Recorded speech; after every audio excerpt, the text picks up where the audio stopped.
ये कहानी उमर गांव की है, जहां जादूगर कैलाश बाबा अपने परिवार के साथ रहता है।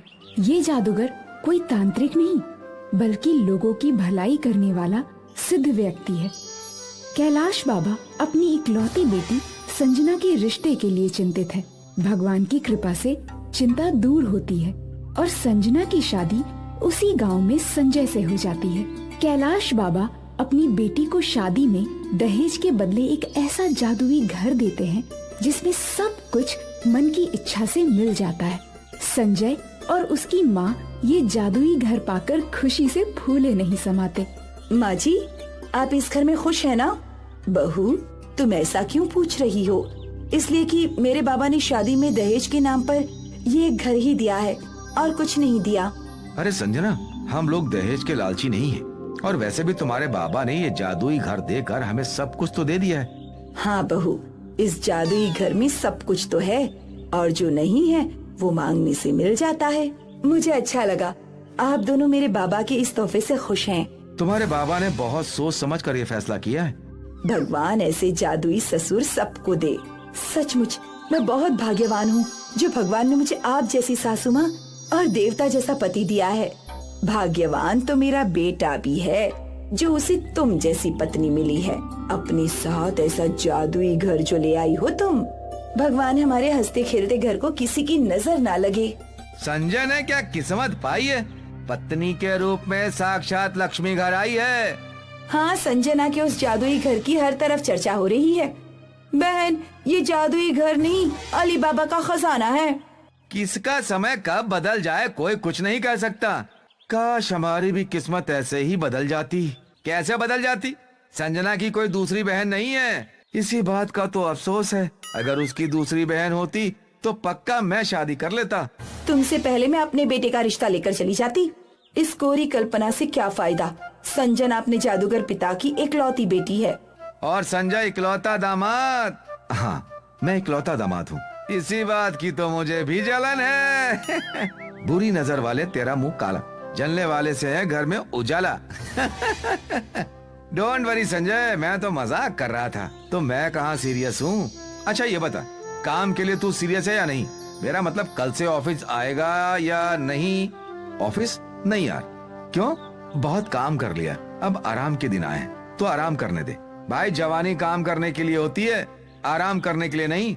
जिसके पास मेरे जैसा जादुई घर हो उसकी जवानी काम के लिए नहीं, आराम के लिए होती है। ये जादुई घर तुम्हें नाकारा बनाकर छोड़ेगा।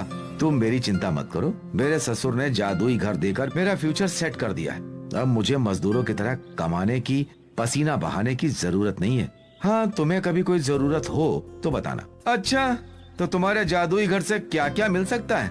आसमान के चांद तारों को छोड़कर सब कुछ मिल सकता है।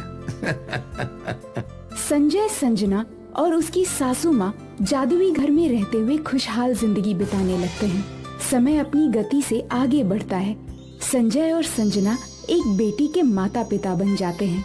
जादुई घर उनकी हर इच्छा को पूरी करता है। घर का काम भी जादुई शक्ति से होता है।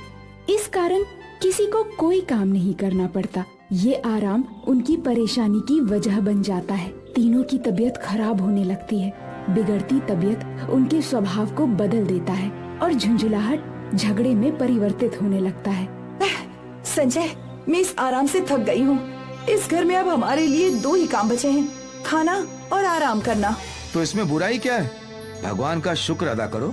हाँ बहू, अमीर लोगों की बेटियाँ कहाँ काम करती हैं? उनके पास भी दो ही काम होते हैं, खाना और घूमना। संजना, अगर तुम आराम से बोर हो गई हो तो चलो बाहर घुमाते हैं। इस छोटे से गांव के हम कितने चक्कर काटेंगे? चलना है तो कहीं बाहर चलिए, दूसरे शहर, किसी रिश्तेदार के घर। संजय, बहू ठीक कह रही है। हाँ माँ, मुझे भी संजना की बात ठीक लग रही है। अगर ये ऐसे ही उलझती रही तो उसकी तबीयत खराब हो जाएगी और इसका असर मेरी बेटी पर पड़ेगा। हाँ बहू, मेरी पोती का ध्यान रखो। कुछ दिनों के लिए तुम अपने मायके क्यों नहीं चली जाती? हाँ माँ, मैं अपने मायके ही चली जाती हूँ। संजय, आज बहू को मायके छोड़कर आना। जी माँ जी। आज बहुत दिनों के बाद तुम्हारे हाथ का बना स्वादिष्ट खाना खाने को मिला है बेटी। आनंद आ गया, आत्मा तृप्त हो गई। हाँ बाबा, आज मुझे भी आनंद आ गया घर का काम करके।